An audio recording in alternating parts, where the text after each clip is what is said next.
नमस्कार मित्रांनो, स्वागत आहे तुमचं आताच्या ब्रेकिंग न्यूजमध्ये. मित्रांनो, गेल्या 2 वर्षांपासून एकीकडे देशामध्ये विमान प्रवाशांच्या संख्येमध्ये विक्रमी वाढ होत असली तरी दुसरीकडे प्रवाशांच्या गैरवर्तनाच्या प्रकारांमध्ये देखील मोठ्या प्रमाणामध्ये वाढ होताना दिसते.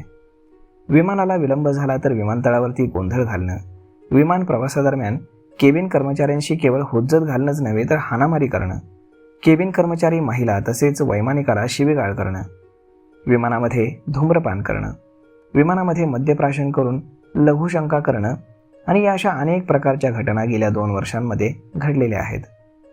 या प्रकरणांची गंभीर दखल नागरी विमान वाहतूक महासंचालनालयानं म्हणजेच DGCAनं घेतलेली असून आता अशा प्रवाशांवरती कडक कारवाई करण्यासाठी नवीन नियमांचा मसुदा तयार केला गेला आहे.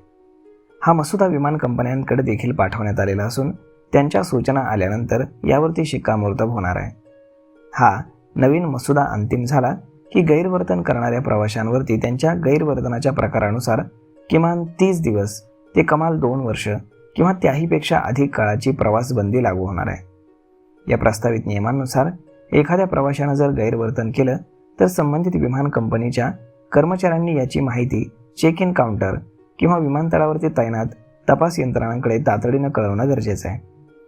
प्रवाशानं केलेल्या गैरवर्तनाच्या गांभीर्यानुसार त्याच्यावरती देशाच्या सुरक्षेसाठी धोका असल्याचा शिक्का देखील मारण्यात येईल.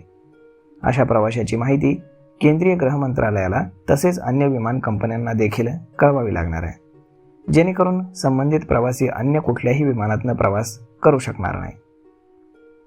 तर यामध्ये आता विमानतळावरती आल्यापासून ते विमान प्रवासादरम्यान गैरवर्तन करणाऱ्या प्रवाशांवरील कारवाईसाठी 4 पातळ्या निश्चित करण्यात आल्यात. यातील पहिली पातळी आहे ती म्हणजेच शिवीगाळ, हुज्जत. याकरता किमान 3 महिन्यांपर्यंत संबंधित प्रवाशांवरती विमान प्रवासबंदी लागू होईल. तर दुसरी पातळी आहे शारीरिक हिंसाचार.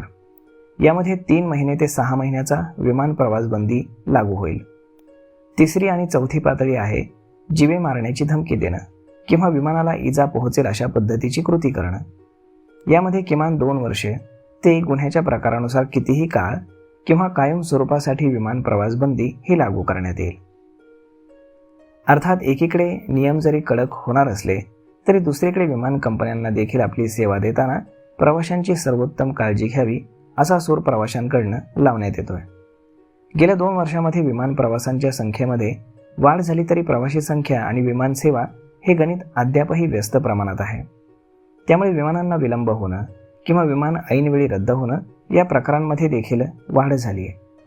अशावेळी विमान कंपन्यांच्या कर्मचाऱ्यांनी देखील ही परिस्थिती संयतपणे हाताळून प्रवाशांना योग्य माहिती देतानाच त्याची अनुकूल सोय करणं आणि गरज प्रवासी व्यक्त करत आहेत. अर्थात परिस्थिती काही गंभीर झाली तरी प्रवाशांनी किमान आपला संयम न सोडणं यामध्ये महत्त्वाचं मानलं गेलं आहे.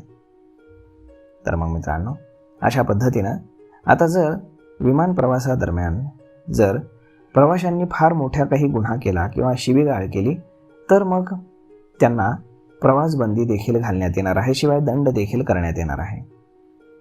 तर मग मित्रांनो, हा व्हिडिओ, ही माहिती तुम्हाला कशी वाटली हे तुम्ही आम्हाला कमेंट करून नक्कीच सांगा. आणि जर हा व्हिडिओ तुम्हाला आवडला असेल तर आपल्या जवळच्या मित्रमंडळींसोबत देखील हा व्हिडिओ तुम्ही शेअर करायला विसरू नका. धन्यवाद.